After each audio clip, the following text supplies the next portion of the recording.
ये कहानी जब स्टार्ट होती है तो हमें कुछ करैक्टर्स नज़र आते हैं। इन्हीं करैक्टर्स में जूलियन नाम का करैक्टर भी होता है, जो अपनी माँ के साथ रहता है और इसने अभी-अभी तालीम मुकम्मल की है, तो इसका ख़्याल है कि मैं एक अच्छा राइटर बनूँगा। इसके अलावा ये रेसिसिज़्म के अगेंस्ट भी है, रेसिसिज़्म को पसंद नहीं करता, इसके ख़्याल में सब इक्वल हैं, सब बराबर के हैं। जूलियन अपनी माँ को ना इसके फुलिश एटीट्यूड की वजह से पसंद नहीं करता। उसकी माँ क्योंकि रेसिसिज्म को पसंद करती है। रेसिसिज्म के ये ख़िलाफ़ नहीं है, बल्कि ये चाहती है कि सोसाइटी में रेसिसिज्म हो। जूलियन की मदर को इस कहानी में जूलियंस मदर कहा जाता है। देखा जाए तो जूलियन की मदर एक दौलतमंद रिच फैमिली से बिलोंग करती है, जिसका मानना है कि अमीर और गरीब में बहुत फ़र्क होता है। इसका ये भी मानना है कि रेसिज्म में फ़र्क होना चाहिए। बहरहाल ये अपने बेटे को अच्छी तालीम दिलवाती है। इसके अजीब सी एक आदत थी इस जूलियन की माँ की। ये हमेशा बच्चों को ना रास्ते पर पैसे देती थी, शो ऑफ करने के लिए। इसके बाद बात करते हैं कार्वर की, जो सिर्फ 4 साल का होता है और ये ब्लैक नस्ल का है। तो कहानी जब स्टार्ट होती है तो हम एक मदर को, एक माँ को देखते हैं, जिसको डॉक्टर्स ने बताया है कि तुम्हें तुम्हारी हेल्थ को बेटर करने के लिए एक्सरसाइज करनी होगी।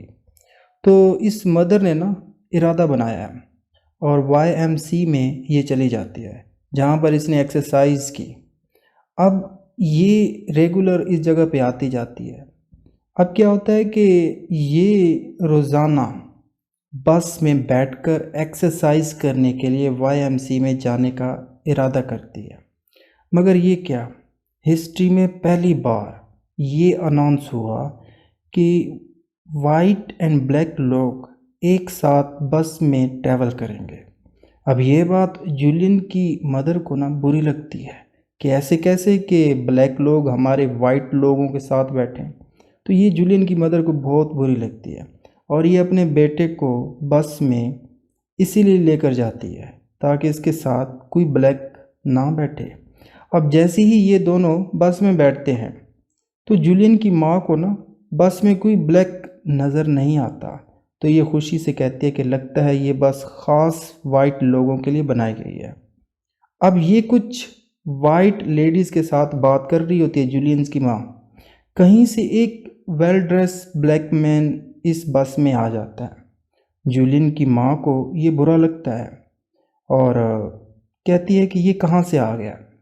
एक तरफ हम जूलियन की माँ को देख रहे हैं, दूसरी तरफ हम जूलियन को देख रहे हैं, जो अपनी माँ की ये हालत देखकर दिल में अफ़सोस करता है कि माँ इंसानों से नफ़रत क्यों कर रही है।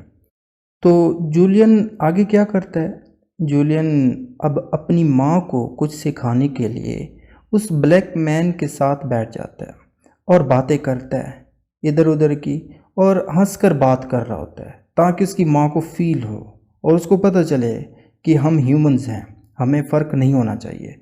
खैर कुछ ही देर गुजरती है कि एक ब्लैक लेडी और उसका बेटा कार्वर जूलियन की मदर की साथ वाली सीट पर बैठ जाते हैं।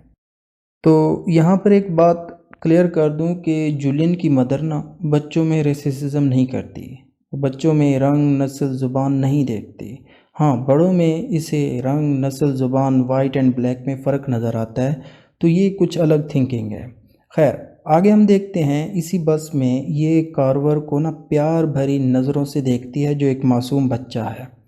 अब ये सब जूलियन देख रहा है कि माँ कैसे बच्चों से प्यार कर रही है और इन बच्चों के बड़ों से ये नफ़रत कैसे करती है। जूलियन को इस फ़र्क की समझ नहीं आ रही थी, मगर ऐसे में जूलियन की मदर एक चांदी का सिक्का कार्वर को देती है। अब जैसे ही कार्वर वो सिक्का अपने हाथों में लेता है तो कार्वर की माँ, यानी यहाँ पे ब्लैक लेडी जो होती है, वो देखती है तो फ़ौरन अपना पर्स जूलियन की माँ को मारती है और ये नीचे गिर जाती है जूलियन की माँ। कार्वर की माँ ये सब करने के बाद अपने बेटे के साथ फ़ौरन वहाँ से भाग जाती है। जूलियन माँ को कहता है कि माँ, तुम्हें सुपीरियर आला बनने की क्या ज़रूरत थी, क्यों ऐसा करती हो? मुझे लगता है तुम्हारे साथ जो भी हुआ है ना माँ, सही हुआ है। खैर जूलियन की माँ वहाँ से उठती है और घर की तरफ जाती है। तो यहाँ पे हमारी कहानी ख़त्म हो जाती है। और अगर ये स्टोरी आपको पसंद आई तो लाइक कीजिएगा, सब्सक्राइब कीजिएगा, अपना फीडबैक कमेंट में देना ना भूलिएगा। Thanks for watching this.